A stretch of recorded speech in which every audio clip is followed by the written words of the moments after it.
नमस्कार दोस्तों। अभी आप लोगों को मालूम ही है कि पूरा भारत इस समय भगवान राम की भक्ति में लीन है। सभी जगह जहाँ देखो तहाँ राम नाम की चर्चा है।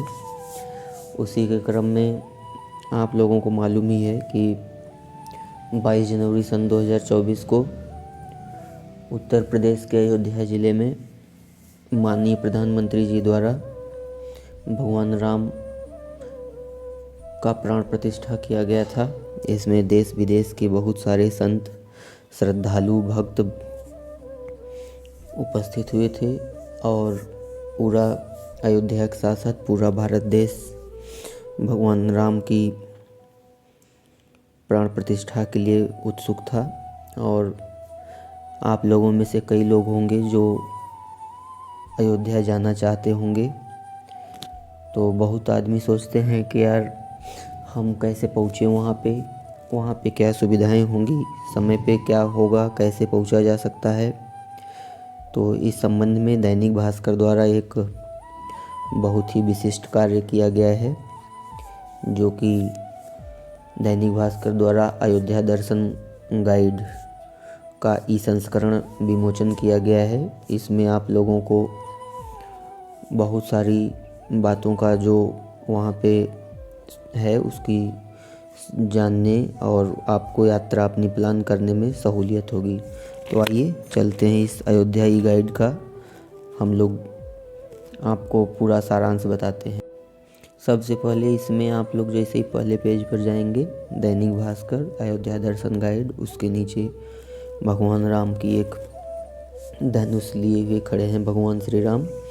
फिर उसके बाद आप लोग देखेंगे अयोध्या मंदिर का एक चित्र बना है। फिर जैसे ही नीचे जाएंगे, इस अयोध्या गाइड में क्या क्या है उसके इंडेक्स आपको मिलेंगे।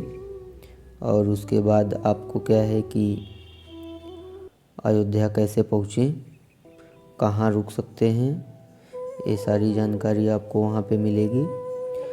और इसमें आपको साथ ही साथ प्रमुख दर्शनीय स्थल, अयोध्या के पास 4 तीर्थ स्थान और अयोध्या के प्रमुख उत्सव और 10 टिप्स जो आपके काम आने वाले हैं उसके विषय में जानकारी दी गई है। आइए चलते हैं अयोध्या दर्शन, वो सब कुछ जो आपके लिए जानना ज़रूरी है यदि आप अयोध्या आना चाहते हैं। तो 22 जनवरी 2024 को अयोध्या में रामलला की प्राण प्रतिष्ठा हो चुकी है। यदि आप भी अयोध्या जाने का प्लान कर रहे हैं तो दैनिक भास्कर की इस अयोध्या गाइड में मिलेगी आपको संपूर्ण जानकारी। इसमें वो सभी जानकारियाँ संकलित की गई हैं जो अयोध्या पहुंचने से लेकर शहर में घूमने तक में मददगार साबित होंगी।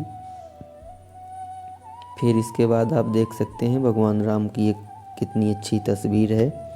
इसी मूर्ति को अयोध्याई मंदिर में प्राण प्रतिस्थापित किया गया है। यह काले ग्रेनाइट की बनी है, यह कर्नाटक से लाई गई है। अब आगे चलते हैं। आपको सबसे पहले बारी आती है दोस्तों कि मंदिर के खुलने और बंद होने का समय।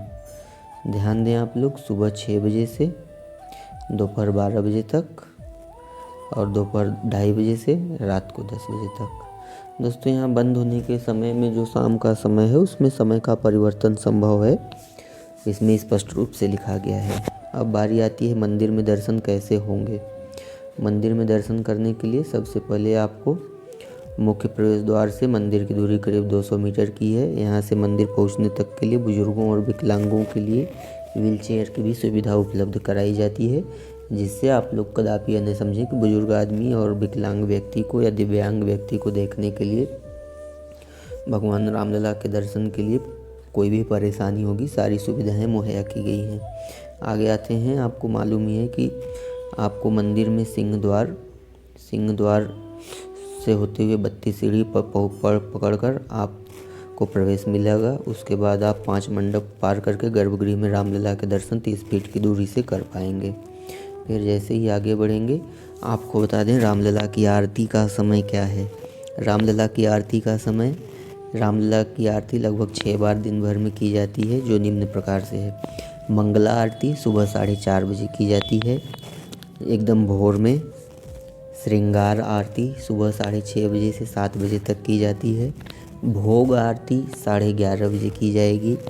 मध्याह्न आरती दोपहर 2:30 बजे की जाएगी। संध्या आरती शाम 6:30 बजे की जाएगी। शयन आरती रात 8:30 बजे से 9 बजे तक की जाएगी। और दोस्तों, आप लोग जहाँ भी किसी भी मंदिर, मस्जिद कहीं भी जाते हैं तो वहाँ पे क्या है कि VIP दर्शन के लिए एक अलग से ही कतार लगती है। तो आपको बता दें, रामलला के VIP दर्शन और मंगला व श्रृंगार आरती के लिए श्री राम जन्मभूमि तीर्थ क्षेत्र ट्रस्ट ने अभी कोई व्यवस्था घोषित नहीं की है। श्रृंगार भोग और संध्या आरती में भक्त शामिल हो सकेंगे, इसमें अभी VIP की कोई व्यवस्था नहीं है। और एक विशेष बात बता दें, सबको रेस्ट चाहिए होता है। भगवान दिन में 2.5 घंटे दोपहर 12 बजे से 2:30 बजे तक विश्राम करेंगे। इस दौरान गर्भगृह के पट बंद रहेंगे। अब दोस्तों, बारी आती है कि आरती में कैसे शामिल हो सकेंगे। अब देखिए दोस्तों, जैसे कि आप लोग जानते हैं पूरा देश डिजिटल हो रहा है, तो इसमें पास की ऑफलाइन और ऑनलाइन भी व्यवस्था है।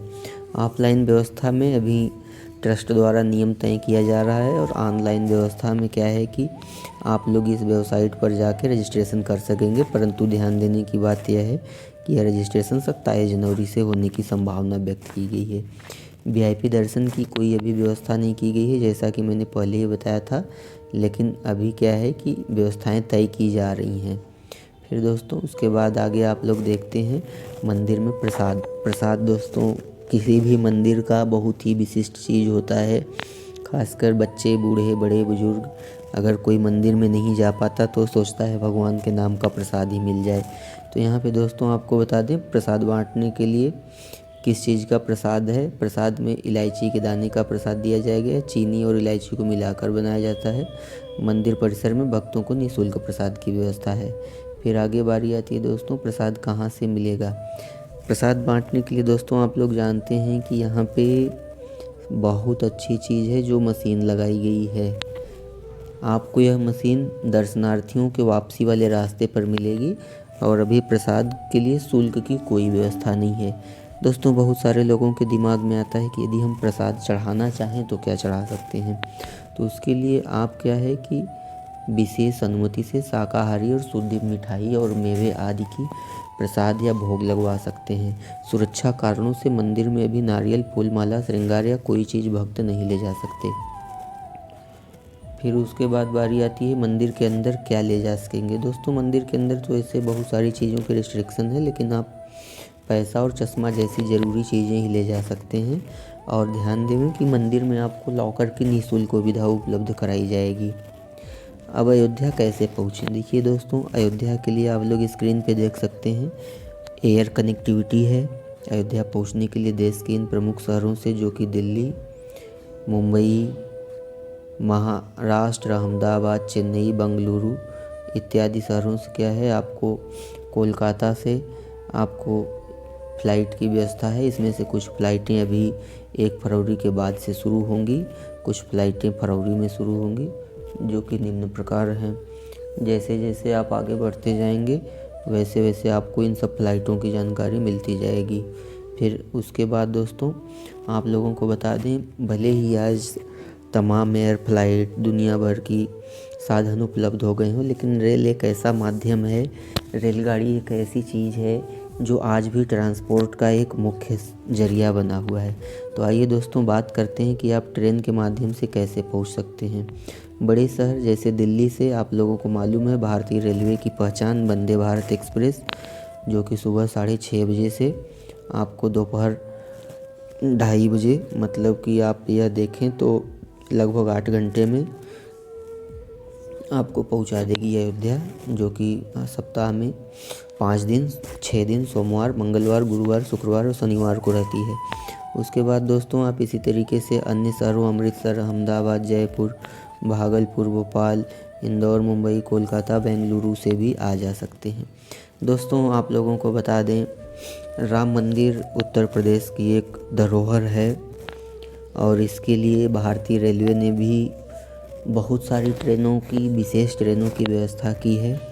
आने वाले समय में प्रशासन की ऐसी मर्जी है कि 1000 से अधिक विशेष ट्रेनें चलाई जाएं। ये ट्रेनें 19 जनवरी से 100 दिनों तक चलाने की योजना है। इन ट्रेनों के बारे में आप अपने शहरों से पता कर सकते हैं।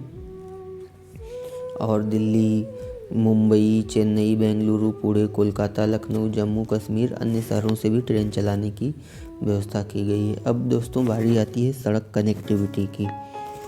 सड़क कनेक्टिविटी दोस्तों, बहुत सारे लोग अपनी कार से आना जाना चाहते हैं, रोडवेज से आना जाना चाहते हैं, या बहुत जगह से ट्रेन उपलब्ध नहीं होती या कभी कभार समय पर उपलब्ध नहीं होती, तो उसके लिए भी क्या है कि आपको रोडवेज द्वारा कनेक्टिविटी दी गई है। इसमें क्या है, दिल्ली से, मुंबई से, जयपुर, अहमदाबाद, इंदौर, भोपाल, चंडीगढ़, रायपुर कनेक्टिविटी आप ध्यान से देखें तो इसमें क्या है, उत्तर प्रदेश के शहरों से जो दूरी है। अब बारी आती है कि अयोध्या का राम मंदिर तो उत्तर प्रदेश में ही है, तो भाई अब उत्तर प्रदेश वाले कैसे जाएं। तो दोस्तों यहाँ पे आप उत्तर प्रदेश में भी आगरा, लखनऊ, गोरखपुर, प्रयागराज, वाराणसी इत्यादि जगहों से आप वहाँ पे पहुँच सकते हैं। और तो और अन्य सारी जगहों से बस की सुविधा उपलब्ध है उत्तर प्रदेश के किसी भी ज़िले से। हो सकता है बीच में आपको बस को बदलने की ज़रूरत पड़े। अब बारी आती है दोस्तों अयोध्या में कहाँ रुक सकते हैं। वैसे तो अयोध्या में दोस्तों बहुत सारी जगह पे भोजन वगैरह, प्रसाद वितरण इत्यादि की व्यवस्था है, लेकिन आप अगर कुछ विशेष तौर पे किसी होटल या लॉज में रुकना चाह रहे हैं तो उसकी भी व्यवस्था आपको है। उसमें क्या है कि जैन धर्मशाला, राम वैदेही धर्मशाला, कनक महल, राम होटल इत्यादि का विशेष रूप से जिक्र है इस दैनिक भास्कर की गाइड में, जिसमें आप इसका रेट भी देख सकते हैं। 500 से 2000, 1000 से 3000, 1000 से 3000। सबसे महंगा रामायणम होटल जो कि 20,000 तक की है, यह 3 किलोमीटर की दूरी पर है। दोस्तों अब इसमें आप ध्यान से देखें तो एक सामान्य आदमी के लिए 20,000 रुपये बस और बस होटल पे खर्च करना बहुत महंगी बात होती है।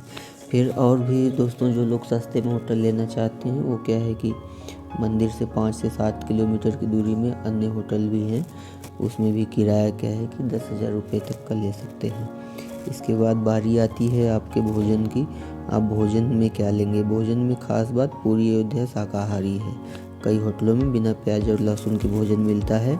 जानकी महल और जैन धर्मशाला में भी बिना प्याज और लहसुन के भोजन मिलता है। फिर आगे दोस्तों आगे बढ़ते हैं तो अब बारी आती है प्रमुख दर्शनीय स्थल।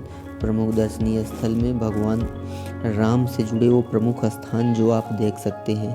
अयोध्या में राम मंदिर दर्शन के अलावा भगवान राम से जुड़े अन्य भी कई स्थान हैं। इन स्थानों पर भगवान राम के चिन्ह मौजूद हैं। ये स्थान राम मंदिर के आसपास ही हैं। आप महज 2 से 4 किलोमीटर की दूरी तय करके आप पूरी अयोध्या में भगवान राम से जुड़े अन्य सभी स्थानों का भी दर्शन कर सकते हैं। अभी आप दोस्तों स्क्रीन पर देख रहे हैं हनुमानगढ़ी, कितना सुसज्जित चित्र है। हनुमानगढ़ी राम मंदिर से दूरी सिर्फ और सिर्फ 500 मीटर है। इसका महत्व क्या है ना दोस्तों, इसका महत्व है राम मंदिर जाने से पहले हनुमान मंदिर के दर्शन करने की परंपरा रही है। मंदिर में जो मूर्ति हनुमान जी की मां अंजनी की गोद में रखी गई है। इसका खुलने का समय सुबह 4 बजे से रात में 10 बजे तक है। उसके बाद दोस्तों बारी आती छोटी देवकाली मंदिर का, जो राम मंदिर से दूरी बस और बस 1 किलोमीटर है। इसकी भी मान्यता यह है, यहाँ माता सीता की कुल देवी का मंदिर है और उन्होंने यहाँ माता पार्वती की प्रतिमा स्थापित की थी। इसके खुलने का समय सुबह से रात तक है। फिर उसके बाद आता है कनक भवन, जो राम मंदिर से इसकी दूरी 1 किलोमीटर है और माता कैकेयी ने श्री राम और देवी सीता को यह भवन उपहार में दिया था। यह उनका व्यक्तिगत महल था। 1885 में ओरछा रियासत की महारानी वृषभानु कुंवरी जुदेवी ने वर्तमान भवन का निर्माण करवाया था। मंदिर के मुख्य गर्भगृह में श्री राम और माता सीता जी की प्रतिमा भी स्थापित है। इसका खुलने का समय सुबह 9 बजे से 11 बजे तक है और शाम को 4:30 से रात को 9 बजे तक है। सीधा रसोई दोस्तों, रसोई के नाम पर आप लोगों के दिमाग में यह होगा कि खाना पीना खाने की बारी आ जाए। आप लोग खाना पीना भी वहाँ पे खा सकते हैं, लेकिन ध्यान रहे वहाँ सारी चीज़ें शाकाहारी हैं। फिर दोस्तों बारी आती है आपको जिसकी सीता रसोई की दूरी 1 किलोमीटर है। इसका महत्व आप लोग स्क्रीन पर देख सकते हैं। फिर दोस्तों सबसे विहंगम दृश्य जो है सरयू तट का, आप लोग स्क्रीन पर देख सकते हैं। यह राम मंदिर से सिर्फ और सिर्फ 2 किलोमीटर दूरी पर है। अयोध्या में 14 प्राचीन घाट हैं। हर घाट से जुड़ी कुछ प्राचीन मान्यताएं हैं। पर्व के समय इन घाटों पर भक्त पवित्र स्नान करने जुटते हैं। सरयू नदी पर शाम की आरती देखिए क्या स्पष्ट दृश्य है मेरे भाइयों। यहाँ आरती शाम को 6 बजे से 7 बजे के बीच में होती है। फिर आगे अगर आप बढ़ते हैं तो नागेश्वर नाथ महादेव दर्शन 2 किलोमीटर की दूरी पर है। यह मंदिर भगवान शिव को समर्पित है। इसका निर्माण भगवान श्री राम के छोटे पुत्र कुश ने करवाया था। उसके बाद भी और सारी चीज़ें हैं, आप लोग स्क्रीन पे देख सकते हैं। फिर अयोध्या से जुड़े और अयोध्या के पास यह 4 तीर्थ स्थल हैं जो कि जिसके लिए आपको लगभग 10 से 15 किलोमीटर की दूरी तय करनी पड़ेगी। और इसमें भरत कुंड 16 किलोमीटर की दूरी पर है। माना जाता है कि भगवान श्री राम की पादुका, जब भगवान श्री राम वनवास गए थे तो भरत उनके छोटे भाई ने भगवान श्री राम की पादुका भरत कुंड में ही रख के 14 वर्ष तक शासन किया था। फिर बारी आती है गुप्तार घाट जो कि 10 किलोमीटर दूर है। पूरे रामायण में आप लोगों ने अगर लास्ट सीन देखा होगा तो भगवान श्री राम यहीं से जल समाधि लिए थे। यहीं से वो इस धरती को छोड़कर साकेत धाम चले गए थे। फिर आगे बारी आती है मखभूमि सूर्य कुंड की। फिर आप देखें तो गुप्तार घाट क्या गजब का दृश्य छापा है इस दैनिक भास्कर की न्यूज़ एजेंसी ने। फिर आगे अगर आप चलें तो अयोध्या के लिए कितने दिन का प्लान बनाएं दोस्तों। वैसे भी हर आदमी के घूमने और भगवान में आस्था की बात आती है यहाँ पे। अगर आप भगवान में भजन पूजन दर्शन सारा कार्यक्रम करते हैं तो कम से कम आपको एक दिन 24 घंटे का समय रख के चलना पड़ेगा। और अगर आप चाहते हैं कि नहीं मैं पूरी अयोध्या में सारे स्थानों को भगवान राम से जुड़े जिसमें सरयू के तट पर दर्शन आरती पूजन वगैरह भी करना चाहते हैं तो आप कम से कम 3 दिन का प्लान बनाएं। और उसके बाद बारी आती है अयोध्या में साल के प्रमुख उत्सव। आप लोग स्क्रीन पर देख सकते हैं। सबसे पहले आपको बता दें रामनवमी और दीपावली जो कि भारत में बहुत सारे लोग मनाते हैं और यहाँ पे उन दिनों खास उत्सव का माहौल रहता है। यहाँ भक्त बहुत बड़ी संख्या में आते हैं। उसके बाद अक्टूबर नवंबर में 14 कोसी परिक्रमा तथा यहाँ कार्तिक मेला लगता है। और दोस्तों यहाँ माना यह जाता है कि हर माह पूर्णिमा पर सरयू स्नान के दौरान यहाँ पे उत्सव का माहौल रहता है। स्क्रीन पर भी आप देख सकते हैं किस तरह से आरती की जा रही है। अगर आप अपने वाहनों से अयोध्या जाएं तो इस बात का ध्यान रखें कि हनुमानगढ़ी से कनक भवन का मार्ग संकरा होने के कारण येलो जोन से वाहन पास कराना होता है। और बाकी अयोध्या में आपको कोई दिक्कत नहीं है। शहर में एक जगह से दूसरी जगह जाने के लिए टैक्सी मिल जाती है। जन्मभूमि स्थान पर ई गोल्फ कार्ट की व्यवस्था की गई है। अयोध्या में सभी प्रवेश मार्गों पर वाहन पार्किंग की व्यवस्था बनाई गई है। अगर आप अयोध्या जाते हैं तो आपको दर्शन के लिए जो 10 टिप्स हैं जो आपको बहुत ही काम में आ सकते हैं उसमें मैं आपको बताता हूँ 1 बाय 1 करके। आप राम जन्मभूमि परिसर के अंदर निजी सामान phone wallet charger pen notebook आदि नहीं ले जा सकते हैं। परिसर में लॉकर निःशुल्क है, आप उस लॉकर में रख सकते हैं। पूरे शहर के लिए ई बसें शुरू की जा रही हैं। इसके अलावा गोल्फ कार्ट भी उपलब्ध रहेंगी जिसका किराया प्रति व्यक्ति 50 रुपये होगा। मौसम के और पर्व के लिहाज से अयोध्या जाने का सबसे अच्छा समय मार्च अप्रैल मई अक्टूबर नवंबर और दिसंबर के महीने हैं। राम मंदिर में बुजुर्गों और दिव्यांग भक्तों के लिए व्हील चेयर और लिफ्ट की व्यवस्था निःशुल्क उपलब्ध है। फिर दोस्तों आगे आते हैं 5वें टिप्स पर। तो इसमें अयोध्या के अलावा लखनऊ में अंतर्राष्ट्रीय हवाई अड्डा है। यहाँ अयोध्या से लगभग 152 किलोमीटर की दूरी पर है। गोरखपुर प्रयागराज वाराणसी अड्डों के लिए भी यहाँ की दूरी क्रमशः 158, 172 और 224 किलोमीटर है। रामलला की मंदिर के ठीक बाहर अमावा पटना के महावीर मंदिर ट्रस्ट की राम रसोई है। राम रसोई में रामलला के दर्शन करने वाले श्रद्धालुओं को यहाँ आधार कार्ड दिखाने से निःशुल्क भोजन मिलता है। अयोध्या के लिए लखनऊ अंतर्राष्ट्रीय हवाई अड्डे से टैक्सी मिल जाएगी। करीब 3000 रुपये में टैक्सी बुक करके लखनऊ से अयोध्या जा सकते हैं। आपको इसके साथ ही बता दें दोस्तों ये 3000 रुपये तो बहुत महंगा है। अगर आप चाहें तो ट्रेन वगैरह या फिर अन्य साधनों से रोडवेज वगैरह से जा सकते हैं, क्योंकि 100-150 किलोमीटर की दूरी है। इससे कम रुपए में आप चले जाएंगे और बाकी आपकी जैसी जो आपको सुविधा पड़े। अयोध्या राम मंदिर में दर्शन के दौरान कम से कम 5 चौकियाँ हैं जहां आपको सुरक्षा जांच से गुजरना पड़ सकता है। अगर अचानक किसी चिकित्सा सहायता की ज़रूरत पड़ती है तो राम मंदिर का चिकित्सा शिविर है। इसके अलावा नज़दीकी फिर दोस्तों उसके बाद बारी आती है अयोध्या में राम मंदिर के दर्शन के दौरान कम से कम 5 चौकियाँ हैं जहां आपको सुरक्षा जांच से गुजरना पड़ सकता है। अगर अचानक किसी चिकित्सा सहायता की ज़रूरत पड़ती है तो राम मंदिर का चिकित्सा शिविर है। इसके अलावा नज़दीक ही श्री राम अस्पताल भी है जहां आपको सारी चिकित्सा सुविधाएं उपलब्ध कराई जाएंगी। और आपको एक पुलिस हेल्पलाइन सहायता के लिए राम जन्मभूमि थाना SHO से स्क्रीन पर लिखे गए नंबर पर आप संपर्क कर सकते हैं।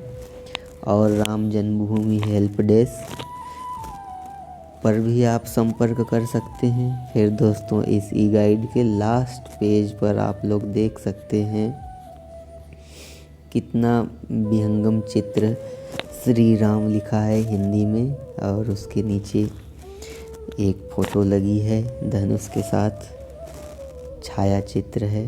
आप इसको स्क्रीन पर देख सकते हैं। ऐसे देखें तो और बेहतर होगा। यह देखिए दोस्तों कितना बेहतर लग रहा है यह दृश्य, कितनी अच्छी लग रही है यह कलर कॉम्बिनेशन। इसी के साथ आप सभी राम भक्तों का वीडियो देखने के लिए धन्यवाद। अगर आप अयोध्या घूमने का प्लान करते हैं तो इस वीडियो इसी गाइड की सहायता से आपको बहुत सारा सुविधा हो सकता है। अगर आपका कोई दोस्त यार मित्र बड़े बुजुर्ग कोई भी अगर राम मंदिर घूमने की तैयारी कर रहा है तो आप दैनिक भास्कर के इसी गाइड को दे सकते हैं उसको, या फिर आप इस वीडियो को शेयर कर सकते हैं। आप सभी का एक बार पुनः धन्यवाद। जय श्री राम।